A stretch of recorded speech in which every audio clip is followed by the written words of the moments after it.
السلام علیکم۔ محمد اظہر صدیق اپنے پروگرام میس نیوز کے ساتھ حاضر خدمت ہے۔ آج ہمارے ساتھ موجود ہیں عارف الحق عارف صاحب۔ خصوصی طور پر میں نے دعوت اس لیے دی ہے کہ کل ممتاز علی بھٹو صاحب جو 88 سال ان کی ایج تھی، اس جہان فانی سے اس جہاں میں چلے گئے ہیں جو ہمیشہ رہنے والا ہے، اور تا قیامت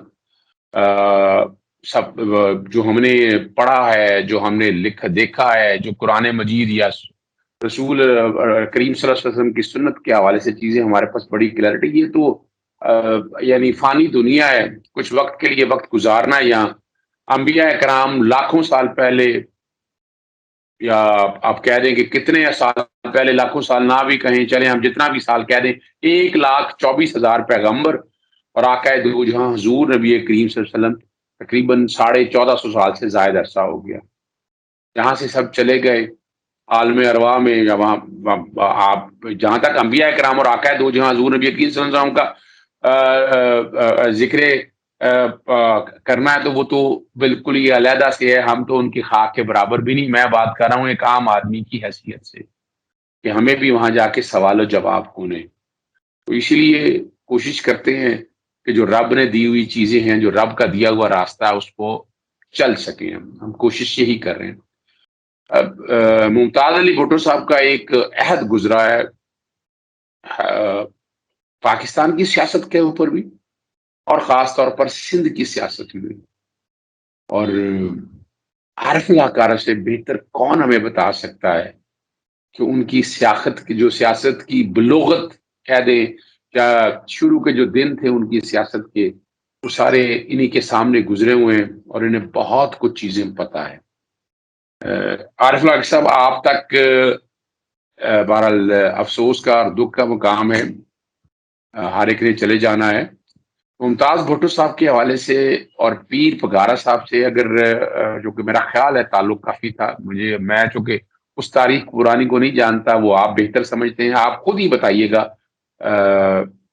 ان کا سیاست میں آنا اور ان کی جو خدمات ہے اس کانٹیکس میں، وہ کیا ہیں؟ جی، بہت بہت شکریہ، آپ نے مجھے اس خاص موضوع پر اور خاص طور پر ممتاز علی بھٹو صاحب کے بارے میں مجھ سے کچھ جاننے کی کوشش کی ہے اور خواہش ظاہر کی ہے۔ تو ظاہر ہے کہ میں اس دور میں صحافت میں تھا، اور رپورٹنگ میرا شعبہ تھا، اور سندھ اسمبلی بھی میری بیٹ میں شامل تھی، اور سیاسی کوریج بھی میری بیٹ میں شامل تھی۔ تو مجھے تمام سیاسی لوگوں سے قربت حاصل تھی، اور ان سے ملنا جلنا رہتا تھا۔ تو ممتاز علی بھٹو صاحب جو ہے، وہ یعنی ان کا رول بڑا نمایاں رہا ہے سندھ کی سیاست میں، کیونکہ پیپلز پارٹی اقتدار میں آ چکی تھی، اور اس وقت یہ نئے میرا خیال ہے بیرسٹری کر کے واپس آئے تھے، اور بہت بریلینٹ تھے یہ اپنی پڑھائی میں اور اپنے ایجوکیشنل کیریئر میں۔ تو بھٹو صاحب کو ان پر بڑا ناز تھا، فخر تھا، وہ ان کو ٹیلنٹڈ کزن کے نام سے پکارتے تھے، اور انہوں نے ان کو سب سے پہلے گورنر مقرر کیا، اور گورنر کے بعد پھر یہ وزیر اعلیٰ بنے، اور وہ یعنی بہت ہی یہ جس کو کہتے ہیں نا کہ ایک مضبوط گورنر اور مضبوط وزیر اعلیٰ کی حیثیت سے ان کی پہچان تھی، اور یہ اپنے رویوں میں بھی سخت تھے، اور اس میں یہ متنازع شخصیت بھی رہے ہیں، کیونکہ انہوں نے اپوزیشن کے ساتھ اور دوسرے لوگوں کے ساتھ جو حکومتیں کرتی ہیں اس طرح کے اقدامات بھی کیے۔ تو لیکن یہ کہ سندھ میں پیپلز پارٹی کے دور کو اگر کوئی اچھا دور کو تھوڑا سا کہا جا سکتا ہے تو وہ ان کا دور ہے۔ پھر یہ متنازع ہوئے، انہوں نے 1972 میں 3 جولائی 1972 کو سندھ میں سندھی زبان کو لازمی قرار دینے کا وہ بل پیش کیا تھا، اور اس موقع پر انہوں نے سندھی کی حمایت میں بڑی تاریخی تقریر کی تھی، اور وہ اس میں انہوں نے کہا تھا کہ سندھی جو ہے کلچر جو ہے بہت ہی قدیم ہے، اور سندھی زبان کو بھی ایک لازمی زبان قومی زبان اردو کے ساتھ ساتھ ہونا چاہیے. تو اس کا جو ہے وہ جو اردو اسپیکنگ تھے اردو اور پورے پاکستان میں اور خاص طور پر کراچی میں اردو اسپیکنگ جو کمیونٹی تھی اس نے اس کا بڑا اس کو اردو زبان کے خاتمے کا بل قرار دیا اور اس اسمبلی میں بہت شدید احتجاج ہوا اور وہ ادھر بل پیش ہوا اور ادھر یعنی کراچی میں جو ہے وہ احتجاج شروع ہو گیا. اور وہ احتجاج اس قدر شروع ہوا کہ ہم سندھ اسمبلی کی بلڈنگ کے باہر بالکونی میں آئے تو دیکھا کہ پورے چاروں طرف جو ہے وہ دھوئیں یعنی آگ اور گھیراؤ جلاؤ کی کیفیت شروع ہو گئی تھی اور اس میں جو آگ لگی ہوئی تھی اس کے دھوئیں کے مرخولے آسمان تک جا رہے تھے. تو اس پر پھر جو گورنر تھے اس وقت وہ رسول بخش تالپور تھے اور انہوں نے ایک بیان دیا, کہا کہ یہ آج اس لیے ہوا ہے کہ آج چھٹی کا دن ہے اور چھٹی والے دن جو ہے یہ ایسا ہو گیا ہے ورنہ یہ ایسا نہ ہوتا. اس نے اور جلدی پر تیل کا کام کیا اور پھر پورا کراچی جو ہے سراپا احتجاج بن گیا اور اس کے بعد ایک موومنٹ اردو زبان کے حق میں شروع ہوئی اور پھر جنگ نے بڑا میں چونکہ جنگ کا حصہ تھا تو جنگ کے ہمارے یوسف صدیقی تھے اس وقت ایگزیکٹو ایڈیٹر تھے, تو انہوں نے کہا کہ اگر آج اردو اخبار جو دنیا کا اردو کا سب سے بڑا اخبار ہے وہ بھی اردو کی حمایت میں نہ آیا تو پھر کون آیا. تو وہ گھر جا چکے تھے, گھر سے واپس آئے اور دفتر پہ آ کر انہوں نے اور رئیس امروئی صاحب نے وہ اردو کا جنازہ ہے ذرا دھوم سے نکلے ایک اس پر نظم کہی, اس کا اس مصرے کو انہوں نے 6 سرخی بنایا اور سیاہ حاشیے کے اندر وہ جو ہے پورا اخبار چھپا اور اس دن جنگ اخبار کی تاریخ میں سب سے بڑی سیلری پورا اخبار چھپا اور تھا وہ جاتا تھا اور پھر آرڈر تھا. تو یہ ایک رد عمل پیدا ہوا. ڈاکٹر اشتیاق حسین قریشی صاحب تھے کراچی صاحب تھے, ان کی قیادت مجلس اور پھر ایک تحریک چلی اور اس کے بعد وہ بل واپس لیا اور پھر ایک سمجھوتا ہوا اور سمجھوتے کے تحت ایک دوسرا بل کیا گیا جس کے ہندی کا بھی اور اردو کو بھی کہا گیا کہ اردو اس سے متاثر نہیں ہوگی. اس کے پھر دوبارہ ایک عرصے کے بعد 90s میں پھر یہ دوبارہ گورنر کا ان کو ذمہ داری دی گئی اور پھر ایک دفعہ پھر ایک گورنر اور اس دور میں پھر جو ہے یہ میرے خیال نواز شریف کی گورنمنٹ تھی اس وقت. یہ نواز شریف کی میں شامل ہوتے انہوں نے اپنا پیپل پارٹی سے علیحدگی اختیار کر لی تھی اور مسلم لیگ آواز آ گئی تھی. اس کے بعد ضیاء اللہ کا حادثہ ہو گیا تھا اور اس کے بعد نجو صاحب آئے تھے اور نجو صاحب کی حکومت بھی ختم ہو گئی اور اس کے بعد نواز شریف بعد میں آئے شریف دور میں ان کو دوبارہ گورنر بنایا گیا. تو اس وقت جو ہے ان کو پھر ان کو ایک موقع ملا, لیکن وہ جو پہلے والے دور کے یہ گورنر یا وزیر اعلیٰ تھے انہوں نے کردار اپنا ادا کیا کیونکہ سندھ میں اس وقت ڈاکوؤں کا بڑا راج تھا. تو نواز شریف صاحب نے اور رینجرز نے مل کر ڈاکوؤں کا خاتمہ کیا. یہ نواز شریف کا کنٹریبیوشن اس دور کا اور اس دور میں ان سے مدد لی گئی اور ان کو گورنر بنایا گیا تھا. اور اس دور میں ان کے پھر صحافیوں سے بھی بڑے اچھے ہمارے تعلقات تھے اور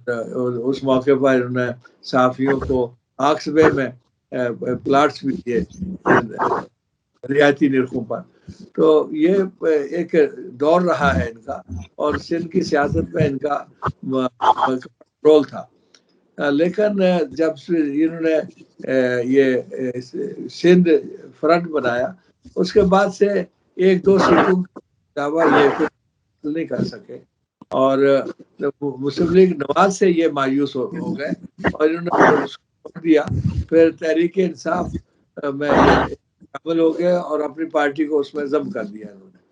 تو یہ ان کے بارے میں کچھ گزارشات تھیں. تو اس کے علاوہ اور کوئی آپ کا کوشچن ہو؟ اچھا، میں دو تین سوالات خاص طور پر رکھنا چاہتا ہوں. آپ جس سندھ کی سیاست کے اندر اگر ممتاز علی بھٹو کے حوالے سے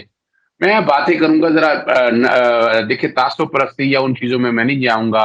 آپ کو پتہ ہے نیشنلسٹ جماعتیں سندھ میں بڑے عام طور پر یہ آتی ہیں، اور وہاں بڑے خاص طور پر پچھلے دنوں واقعے بھی کچھ ایسے ہوئے ہیں جو نیشنلسٹ جماعتوں کو آگ لے کر چلتے رہے. ممتاز علی بھٹو آپ کیا سمجھتے ہیں کہ ایک نیشنلسٹ تھے؟ جی وہ بالکل نیشنلسٹ تھے، اور انہوں نے جو سیاست بھی کی وہ بالکل قوم پرستی کی سیاست کی.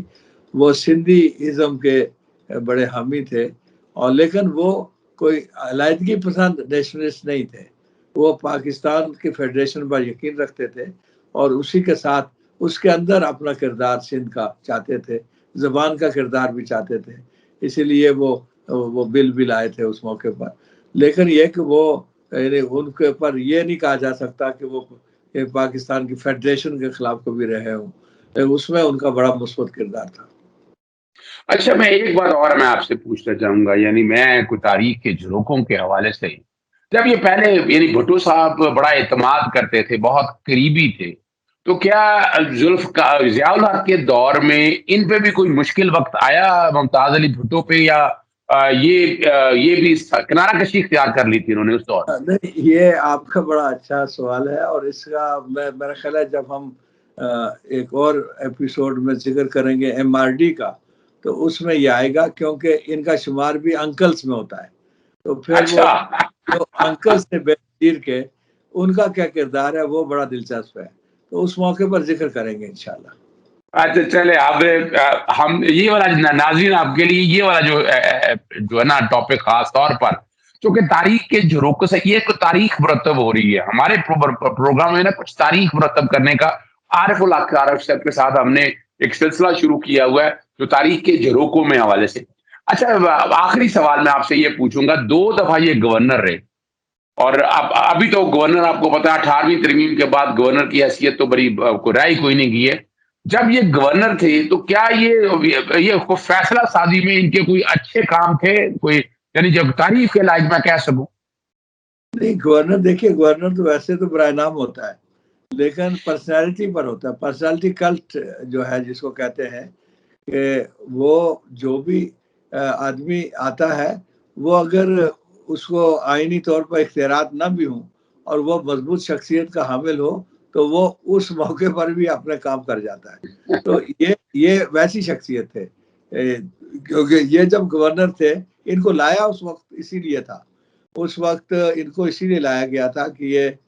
مضبوط کردار ادا کریں، اور اپنے سندھ کے اندر جو امن و امان کا مسئلہ ہے اور یہ سارے، تو اس میں موقع پر انہوں نے وہ کردار ادا کیا ہے. تو اس میں تو کوئی شبہ نہیں ہے. تو یہ ایک وزیر اعلیٰ رہے تو بھی ایک مضبوط وزیر اعلیٰ. اب میں یہی پوچھا آپ سے، جی میں آپ سے یہی سوال ایڈ کر لیتے ہیں کہ بطور وزیر اعلیٰ کیا انہوں نے نیشنلسٹ جماعتوں کو، قومی جماعتوں کو اپنا سندھ کے اندر جو قومی یکجہتی ہے وہ میرا خیال ہے کام کرنے میں کامیاب ہو گئے تھے، یا کوئی خاص کچھ اگر آپ کو کوئی چیز یاد ہو ان کی وزیر اعلیٰ کے دور میں تو ذرا وہ شیئر کیجیے گا. اس دور میں